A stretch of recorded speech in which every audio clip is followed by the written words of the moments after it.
Sitaraman ji. Item number 1. Item number 1. Sir, with your permission, I rise to lay on the table a copy each of the following papers, Hindi and English versions, under Article 281 of the Constitution, Report for 2026 to 2031, Volume 1, Main Report of the 16th Finance Commission. 2. Report for 2026-2031, Volume 2, Annexures of the 16th Finance Commission. Number 3, explanatory memorandum as to the action taken on the recommendations contained in the above report. Item number 2, माननीय वित्त मंत्री Nirmala Sitharaman ji.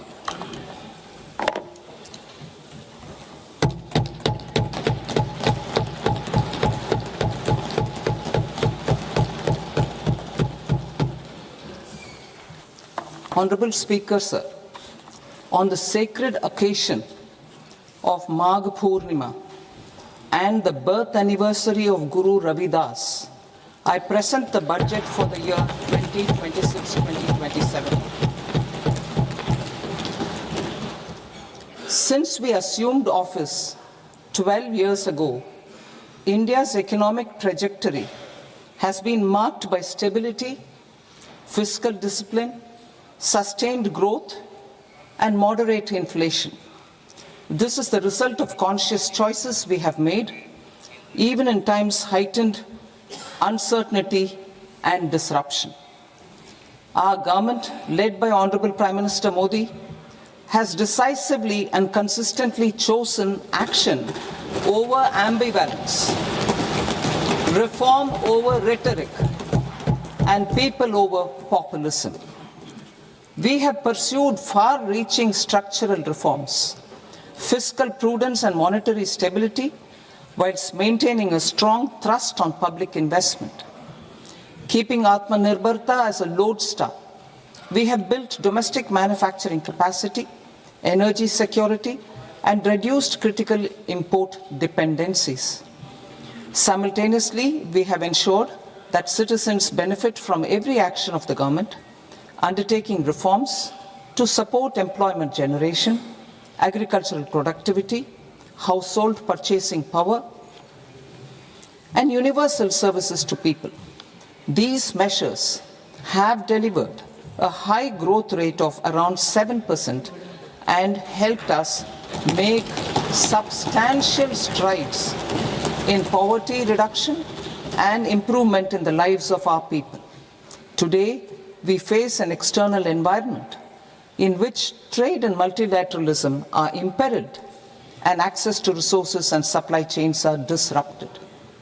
New technologies are transforming production systems while sharply increasing demands on water, energy, and critical minerals. India will continue to take confident steps towards Vikasit Bharat, balancing ambition with inclusion.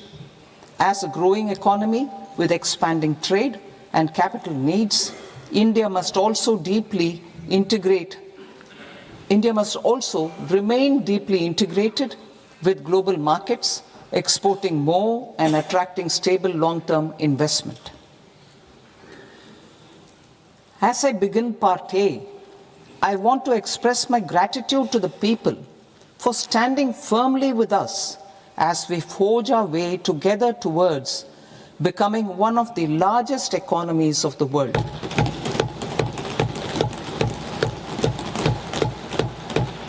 Our aim is to transform aspiration into achievement and potential into performance as we ensure that the dividends of growth reach every farmer, the scheduled caste, the scheduled tribes, the nomads, the youth, the poor, and the women. In Vikasit Bharat Young Leaders Dialogue 2026, several innovative ideas were shared with our Prime Minister, which have inspired many of the proposals, making this a unique Yuva Shakti-driven budget.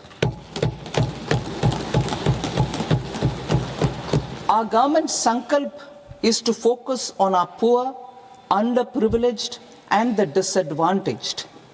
To deliver on this sankalp, and given that this is the first budget prepared in Kartavya Bhavan, we are inspired by three Kartavya.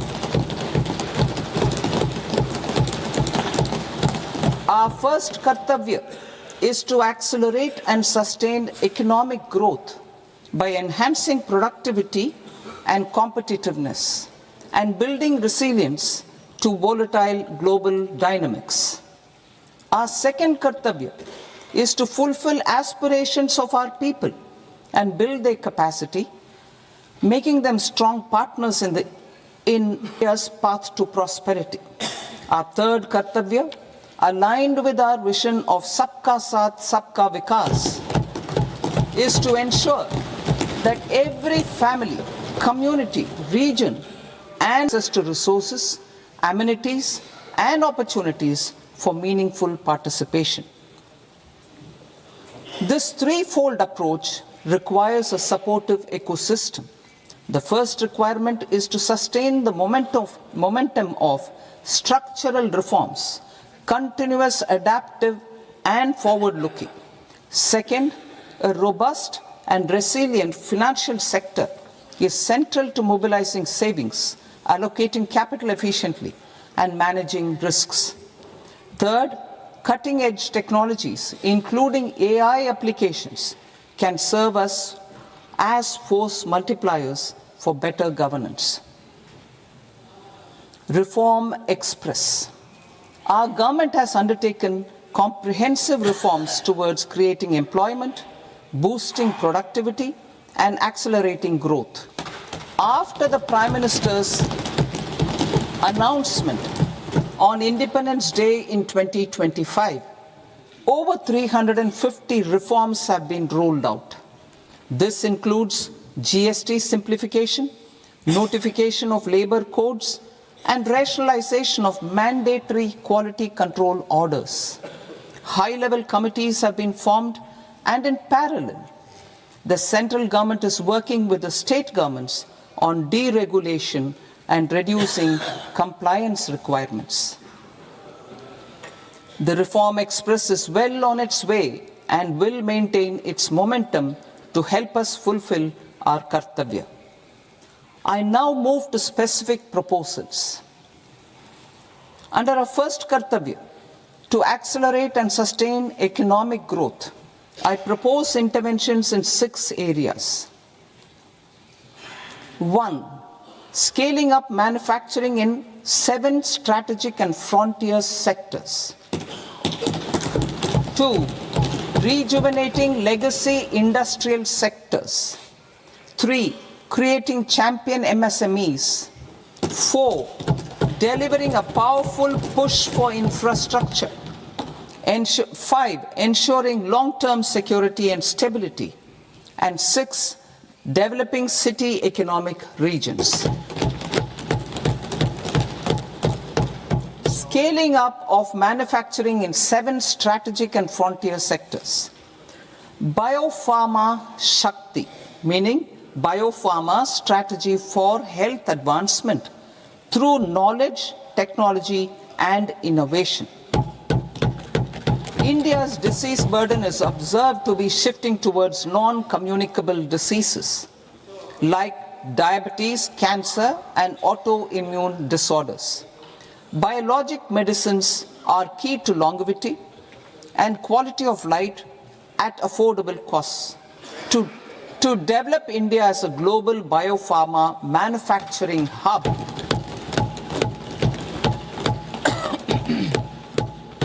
I propose the Biopharma Shakti with an outlay of 10,000 crores over the next 5 years. This will build the ecosystem for domestic production of biologics and biosimilars. The strategy will include a biopharma-focused network with 3 new national institutes of pharmaceutical education and research, popularly known as NIPERs, and upgrading 7 existing ones.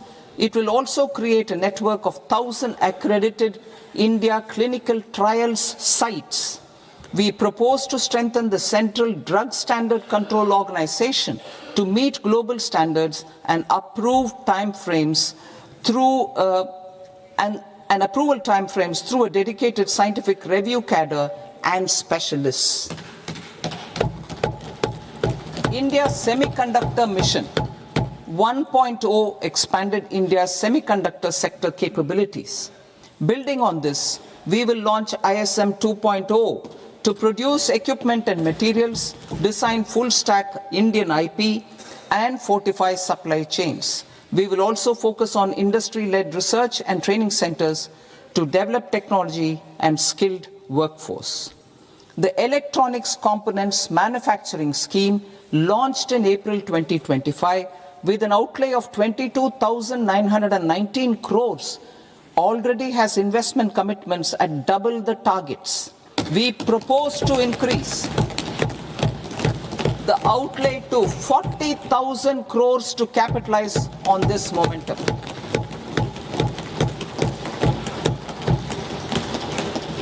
A scheme for rare earth permanent magnets was launched in 2025 November. We now propose to support the mineral-rich states of Odisha, Kerala, Andhra Pradesh and Tamil Nadu to establish dedicated rare earth corridors to promote mining, processing, research and manufacturing. To enhance domestic chemical production and reduce import dependency, we will launch a scheme to support states in establishing 3 dedicated chemical parks through challenge route on a cluster-based plug-and-play model. Strong capital goods.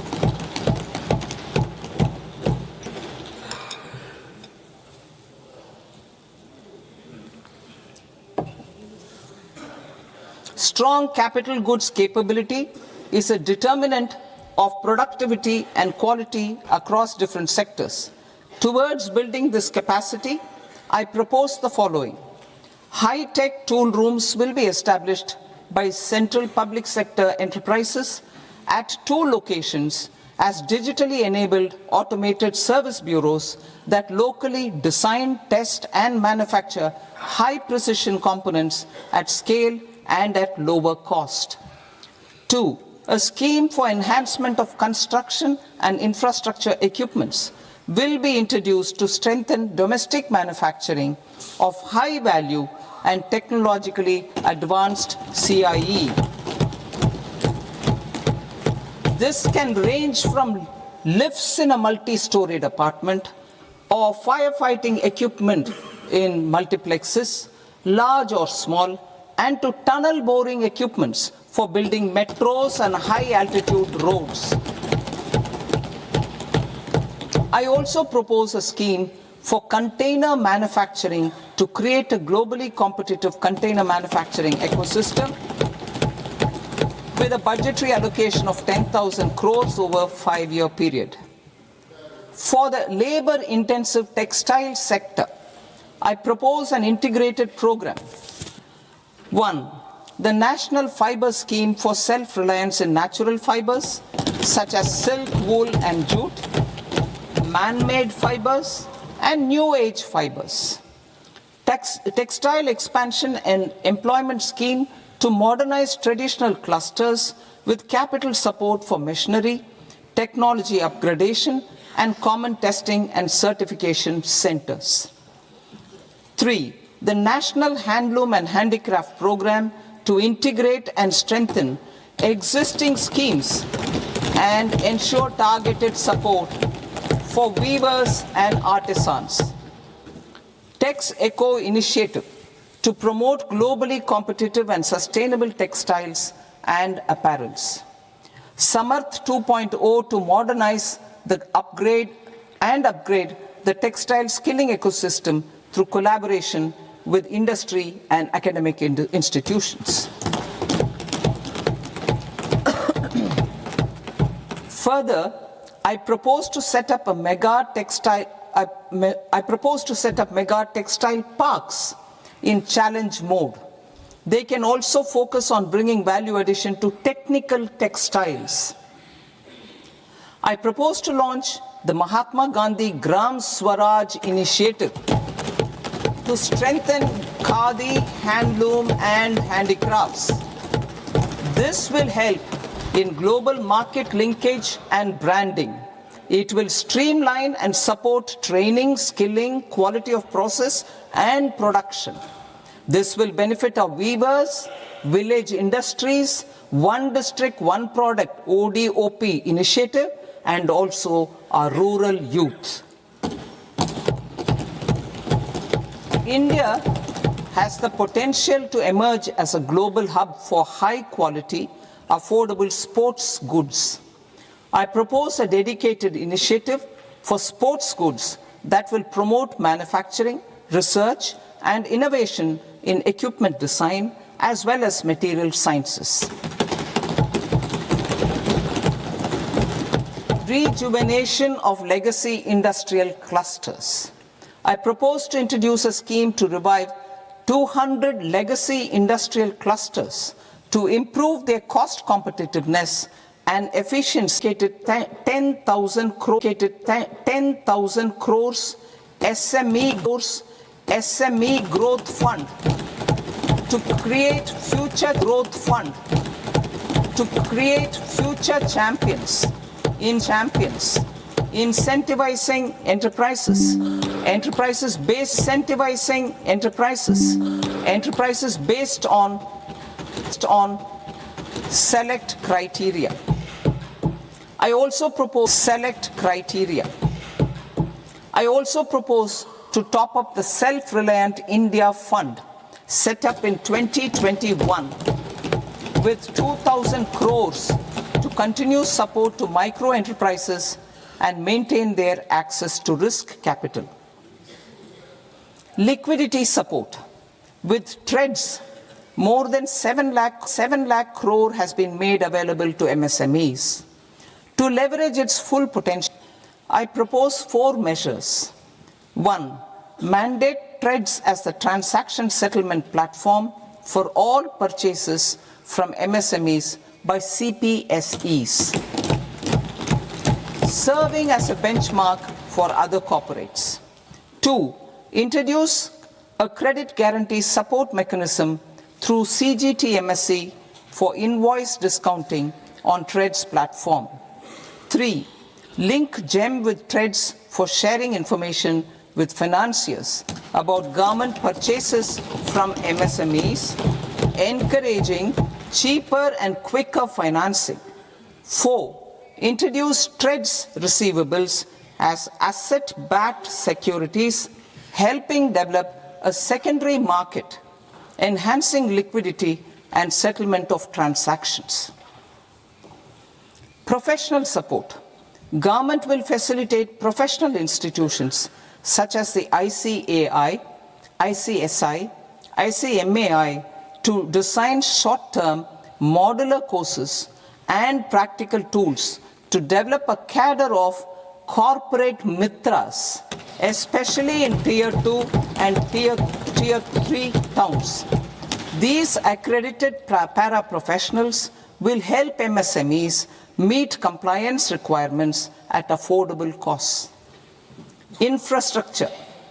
During this past decade, our government has undertaken several initiatives for large-scale enhancement of public infrastructure, including through new financing instruments such as Infrastructure Investment Trust (InvITs) and Real Estate Investment Trust (REITs), and institutions like NIIF and NABFID.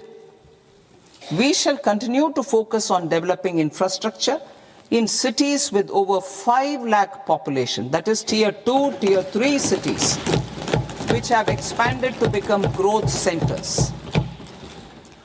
Public capital expenditure has increased manifold from 2 lakh crore in 2014-15 to an allocation of 11.2 lakh crore in BE 25-26. In this coming year, that is financial year 2026-27, I propose to increase it to 12.2 lakh crores to continue the momentum. Strengthen the confidence of private developers regarding risks during infrastructure development and construction phase. I propose to set up an infrastructure risk guarantee fund to provide prudentially calibrated partial credit guarantee to lenders. Over the years, REITs have emerged as a successful instrument for asset monetization.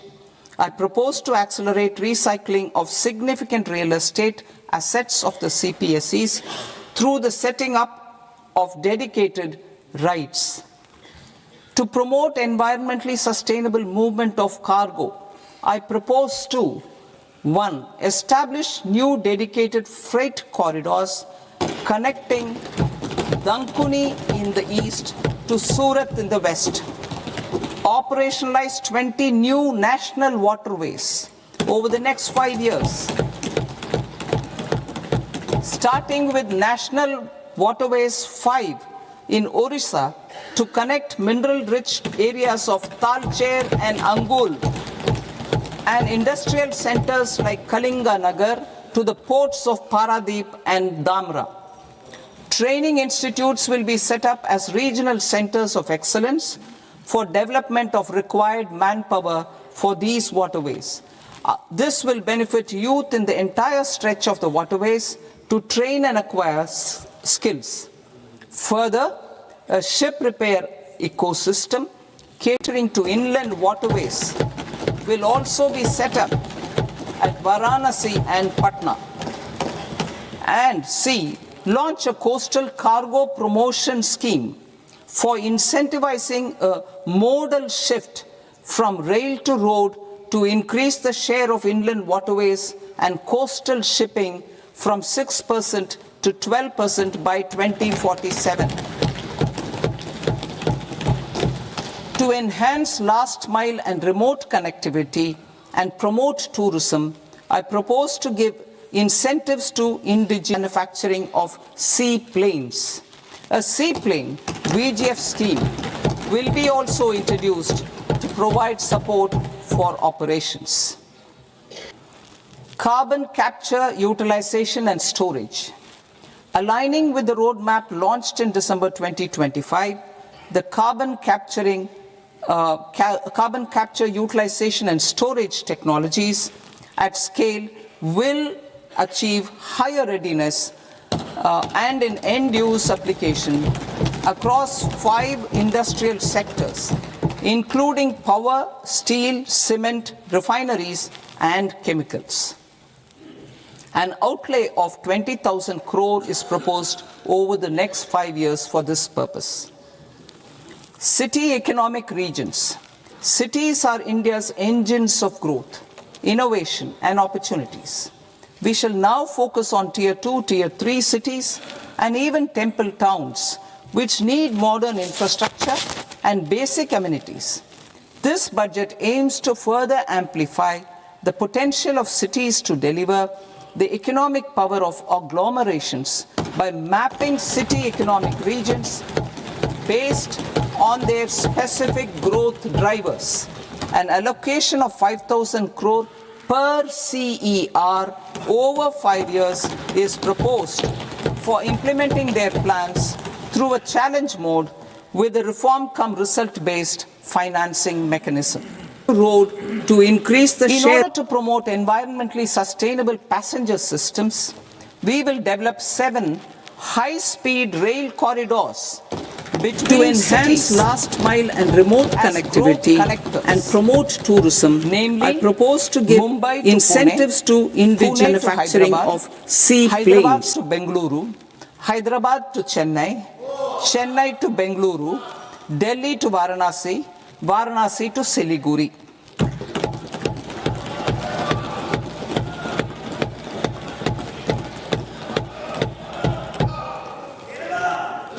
Financial sector.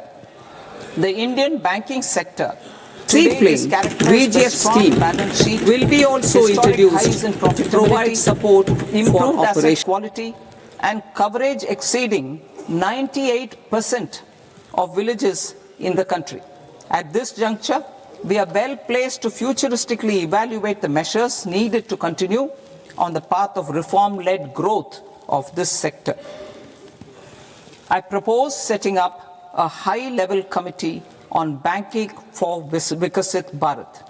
High-level committee on banking for Vikasit Bharat to comprehensively review the sector and align it as next phase of growth while safeguarding financial stability, inclusion, and consumer protection. The vision for NBFCs for Vikasit Bharat has been outlined with clear targets for credit disbursement and technology adoption in order to achieve scale and improve efficiency in the public sector NBFCs. As a first step, it is proposed to restructure the Power Finance Corporation and Electrification Corporation. Value tourism. To promote India as a hub for medical tourism services, I propose to launch a scheme to support states in establishing 5 regional medical hubs in partnership with the private sector. These hubs will serve as integrated healthcare complexes that combine medical, educational, and research facilities. They will have Ayush centers, medical value tourism facilitation centers, and infrastructure for diagnostics, post-care, and rehabilitation. These hubs will provide diverse opportunities, job opportunities for health professionals, including doctors and AHPs. Ancient Indian yoga, already respected in several parts of the world, was given a mass global recognition when Honorable Prime Minister took it to the UN. Post-COVID, Ayurveda gained a similar global acceptance and recognition. Exporting quality Ayurveda products helps farmers who grow the herbs and youth who process the products.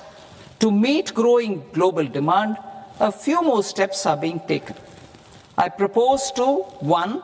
Set up 3 new All India Institutes of Ayurveda.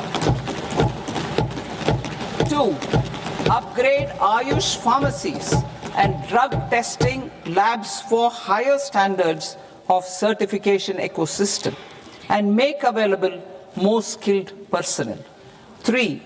Upgrade the WHO Global Traditional Medicine Center in Jamnagar to bolster evidence-based research, training, and awareness for traditional medicine. Animal husbandry. Livestock contributes to close to 16% of farm income, including of poor and marginal households.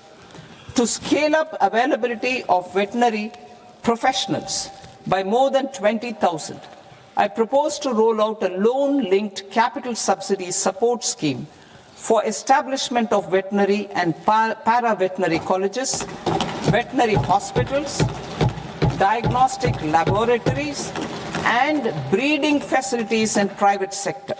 Collaboration between Indian and foreign institutions will also be facilitated. Orange economy.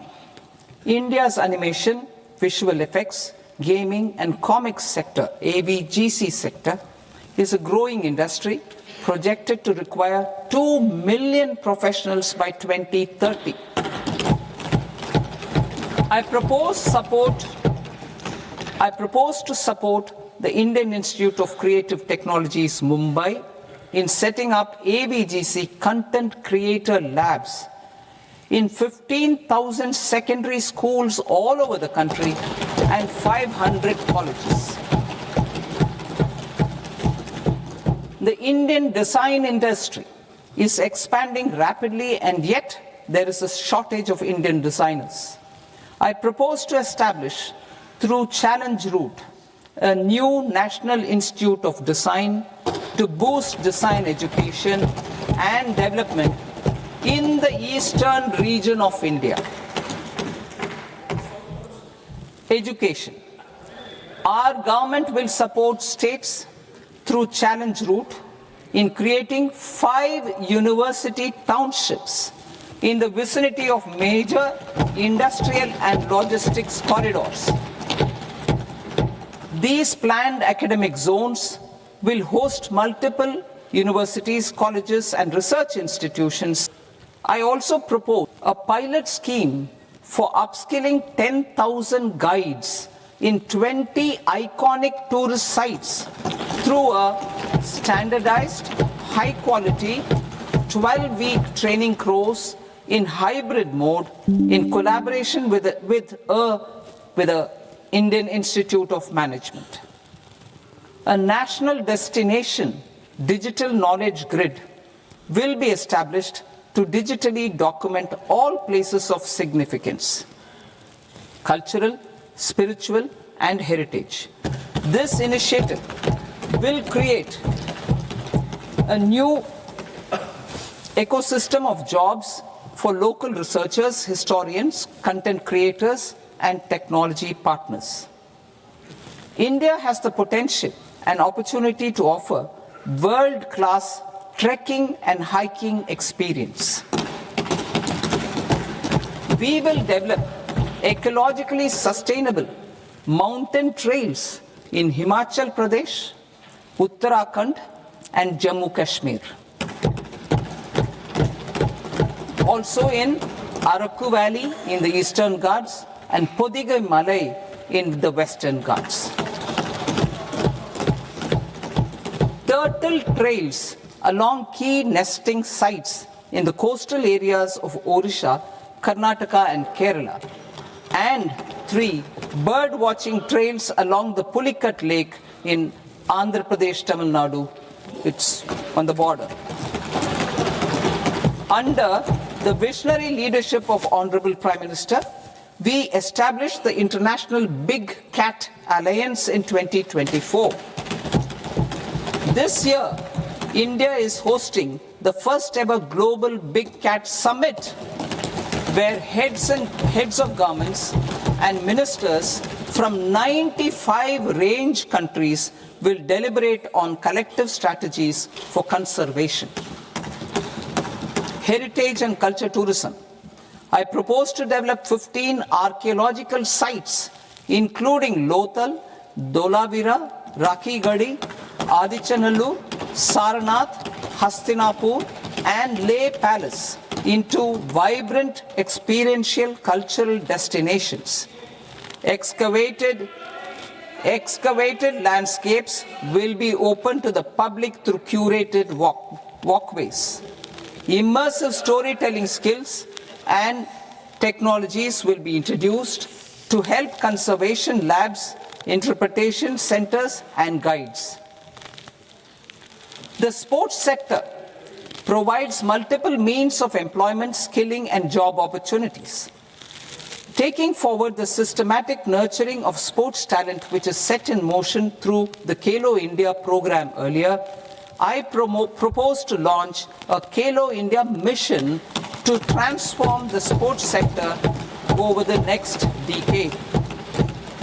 The mission will facilitate an integrated talent development pathway supported by training centers, which are foundational, intermediate, and elite levels. B, systematic development of coaches and support staff. C, integration of sports science and technology. D, competitions and leagues to promote sports culture and provide platforms. And E, development of sports infrastructure for training and competition. Our third Kartavya aligns with our vision of Sabka Saath, Sabka Vikas towards Vikasit Bharat. This requires targeted efforts for 1, increasing farmer incomes through productivity enhancement and entrepreneurship, with special attention to small and marginal farmers. B, empowering Divyangjan through access to livelihood opportunities, training, and high-quality assistive devices. C, empowering the vulnerable to access mental health and trauma care. D, focus on the Purvodaya states and the Northeast region to accelerate development and employment opportunities. Fisheries. We will undertake initiatives for integrated development of 500 reservoirs and Amrit Sarovars to strengthen the fisheries value chain in coastal areas and enable market linkages involving startups and women-led groups together with fish farmer producer organizations. Animal husbandry. To provide quality employment opportunities in rural and peri-urban areas, we will support the animal husbandry sector in entrepreneurship development through A credit-linked subsidy program, B, scaling up and modernization of livestock enterprises, C, enhanced creation of livestock, dairy and poultry,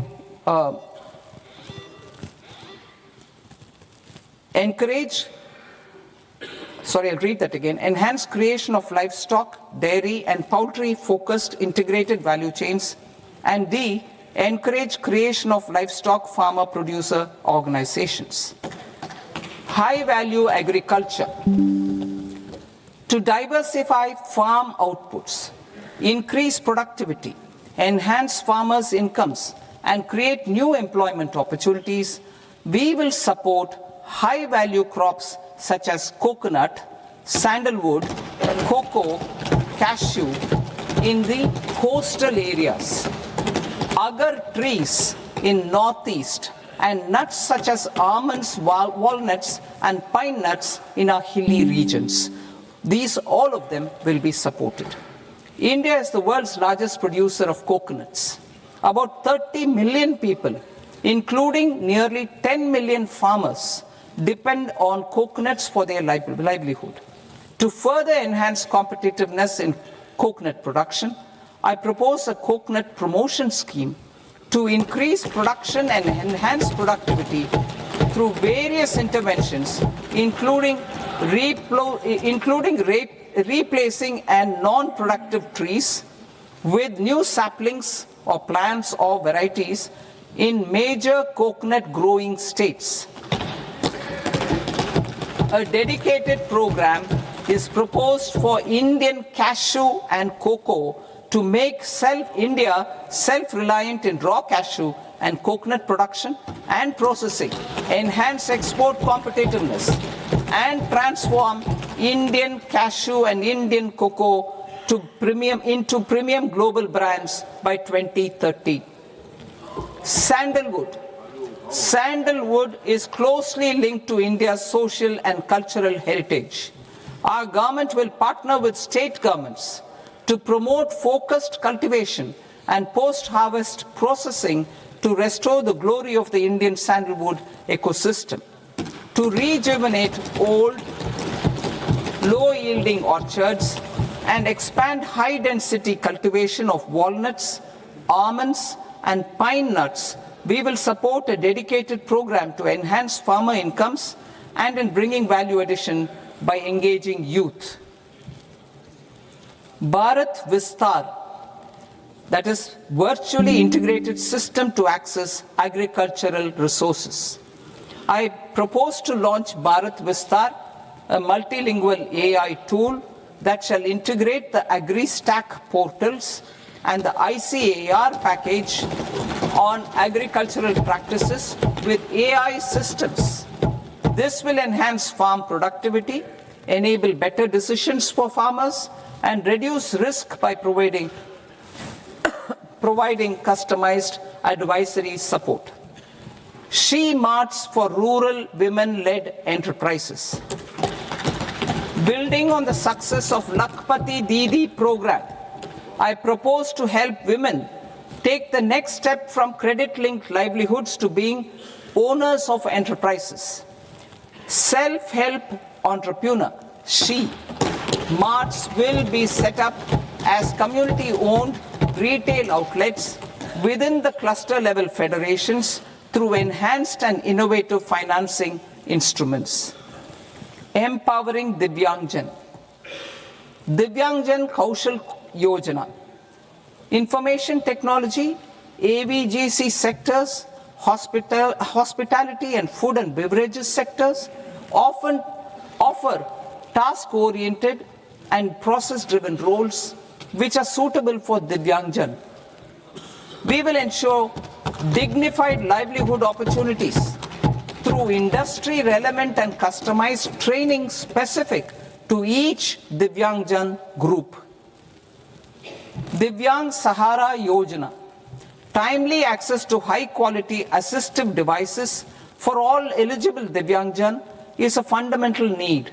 I propose to 1. Support the Artificial Limbs Manufacturing Corporation of India, ALIMCO, to set up and to scale up production of assistive devices, invest in R&D and AI integration, strengthen PM Divyasha Kendras, and support setting up of assistive technology marts as modern retail style centers where Divyangjan and senior citizens can see, try and purchase assistive products. Reaffirming our commitment to mental health and trauma care. There are no national institutes for mental health care in North India. We will therefore set up a NIMHANS 2 and also upgrade national mental health institutes in Ranchi and in Tezpur as regional apex institutions. Emergencies expose families, particularly the poor and vulnerable, to unexpected expenditure. We will strengthen and increase these capacities by 50% in district hospitals by establishing emergency and trauma care centers. Focus on Purvodaya states and northeastern regions. Purvodaya, I propose the development of an integrated East Coast industrial corridor with a well-connected node at Durgapur, creation of 5 tourism destinations in 5 Purvodaya states, and the provision of 4,000 e-buses. Buddhist sites in northeastern region. The northeastern region is a civilizational confluence of Theravada and Mahayana or Vajrayana traditions. I propose to launch a scheme for development of Buddhist circuits in Arunachal Pradesh, Sikkim, Assam, Manipur, Mizoram and Tripura. The scheme will cover preservation of temples and monasteries, pilgrimage interpretation centers, connectivity and pilgrim amenities. 16th Finance Commission. On 17th November 2025, the 16th Finance Commission submitted its report to the President. As mandated under Article 281 of the Constitution, the government is to lay the report along with the explanatory memorandum on the action taken report on the recommendations of the Commission in Parliament, which, Sir, Honourable Speaker, you've allowed me to do at the commencement of this session. The government has accepted the recommendation of the Commission to retain the vertical share of devolution at 41%. As recommended by the Commission, I have provided 1.4 lakh crores of rupees to the states for the year 2026-2027 as Finance Commission grants. These include rural and urban local body and disaster management grants. Fiscal consolidation. Government has been delivering on our fiscal commitments consistently without compromising on social needs. To strive towards accepted standards of fiscal management in Budget 25-26, I had indicated that the central government would target reaching a debt to GDP ratio of 50 plus or minus 1% by 2030-31.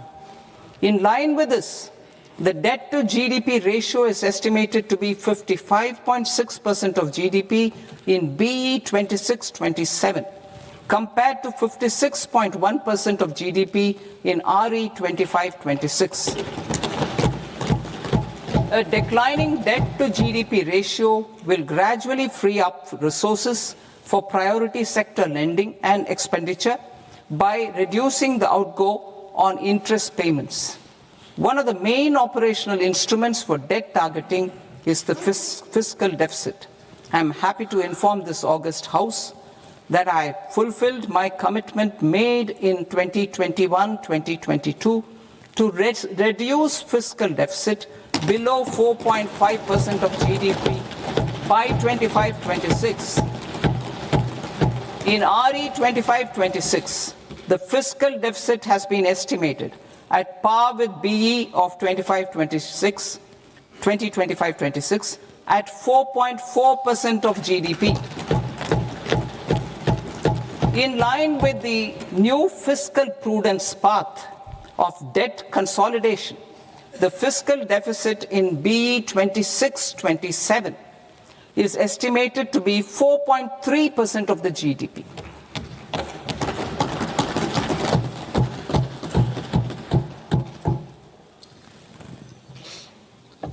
The revised estimates of the non-debt receipts are 34 lakh crore rupees, of which the centre's net tax receipts are 26.7 lakh crore. The revised estimate of the total expenditure is 49.6 lakh crore rupees, of which the capital expenditure is about 11 lakh crores. Budget estimates 2026 to 2027. Coming to 26-27, the non-debt receipts and the total expenditure are estimated as 36.5 lakh crore and 53.5 lakh crore respectively. The centre's net tax receipts are estimated at 28 rupees. To finance the fiscal deficit, the net market borrowings from dated securities are estimated at 11.7 lakh crore rupees. The balance financing is expected to come from small savings and other sources. The gross market borrowings are estimated at 17.2 lakh crore rupees. I'll now move to Part B. Part B, direct taxes.